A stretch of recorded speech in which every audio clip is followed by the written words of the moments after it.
DP ওয়ার্ল্ডকে আপনার এই বন্দরের ম্যানেজমেন্ট মালিকানা না, মাথায় রাখতে হবে এই বন্দরের মালিকানা কিন্তু বাংলাদেশের। এই বন্দরের ম্যানেজমেন্টের অংশটা হচ্ছে তারা দেখাশোনা করবে।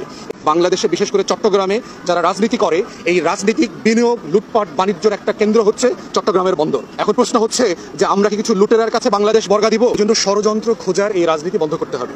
পৃথিবীতে যে সকল দেশ উন্নত হয়েছে দেখেন, আমেরিকার সাহায্য নিয়ে কি ভিয়েতনাম আজকে উন্নত হচ্ছে না?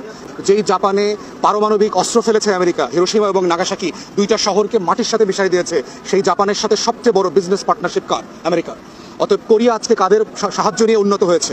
সিঙ্গাপুর, হংকং, তাইওয়ান কাদের সাহায্য নিয়ে আজকে উন্নত হয়েছে? দক্ষিণ কোরিয়া কাদের সাহায্য নিয়ে উন্নত হয়েছে? অতএব মনে রাখতে হবে, আমরা কি দিল্লির গোলামি করব? একটা ছোট লোক, একটা অতি দরিদ্র দেশের উপরে ভর করে চলবো? তার সাথে সীমান্ত বাণিজ্য করব? না দুনিয়ার সবচেয়ে বড় সুপার পাওয়ার যে অর্থনীতিতে আমাকে সাহায্য করতে পারবে, প্রযুক্তিতে সাহায্য করতে পারবে, জবে সাহায্য করতে পারবে, আমার লক্ষ লক্ষ ছেলে মেয়েদেরকে বিদেশে নিতে পড়ালেখা করতে সাহায্য করতে পারবে, আমরা কাদের সাথে আসলে পার্টনারশিপটা করব?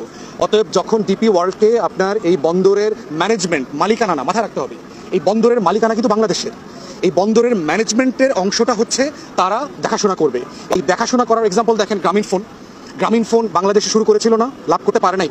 পরে নরওয়ে থেকে কোম্পানিকে আনতে হয়েছে না, আনার কারণে কি হয়েছে? আমরা প্রযুক্তিতে, ফোনে, কমিউনিকেশনে আমরা ডেভেলপ করেছি। অতএব বুঝতে হবে যে দেশ হিসাবে আমি এখন কোথায় আছি। আমার এই ষড়যন্ত্র খুঁজে বাংলাদেশকে কি আমরা এগিয়ে নিয়ে যেতে পারবো না পিছায়া যাবে?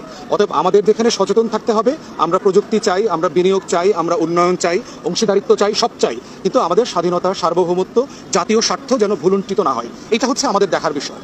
এখন পর্যন্ত যেই প্রফেসর ইউনুসের হাতে পুরো বাংলাদেশটাকে তুলে দিয়েছি আমরা গত বছর আগস্ট মাসে, সেই প্রফেসর ইউনুস এমন কি করলেন যে তার কাছে এখন বন্দরের ব্যাপারে আমরা ভরসা করতে পারছি না, বাংলাদেশ বিমানটা কোথায় থাকবে সেটার ব্যাপারে ভরসা করতে পারছি না? আসল বাস্তবতা এগুলো না। এগুলো হচ্ছে আপনারা জানেন যে বাংলাদেশে বিশেষ করে চট্টগ্রামে যারা রাজনীতি করে, এই রাজনীতিক বিনিয়োগ লুটপাট বাণিজ্যের একটা কেন্দ্র হচ্ছে চট্টগ্রামের বন্দর। অতএব বাংলাদেশে যে 16 বছর ফ্যাসিবাদ লুটপাট করে এই বন্দর থেকে হাজার হাজার কোটি টাকা খেয়েছে, নতুন রাজনৈতিক দলগুলো যারা ক্ষমতায় আসতে বিভোর, তাদের শ্রমিক নেতারা, তাদের মালিক পক্ষরা চট্টগ্রাম বন্দরকে কর্পোরেট হতে দিতে চায় না। তারা এটাকে পেশাধারিত্বের ভিত্তিতে চলুক, সেটা হতে দিতে চায় না।